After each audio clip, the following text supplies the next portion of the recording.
রাতে যে সূরা পড়ে ঘুমালে আপনি যেটা চিন্তা করবেন সেটাই হয়ে যাবে। সেই সূরাটি হলো সূরা মুজাম্মিল। এটি ৭৩ নম্বর সূরা, এর ২০টি আয়াত। আমি কয়েকটি তেলাওয়াত করে শোনাচ্ছি। বিসমিল্লাহির রহমানির রহিম।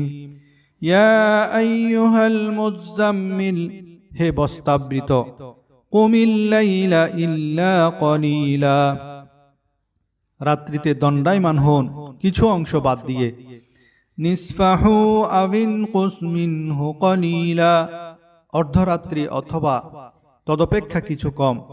আও জিদ আলাইহি ওয়ারাত্তিলিল কুরআন তারতিলা, অথবা তদপেক্ষা বেশি এবং কোরআন আবৃত্ত করুন সুবিন্যস্তভাবে, স্পষ্টভাবে।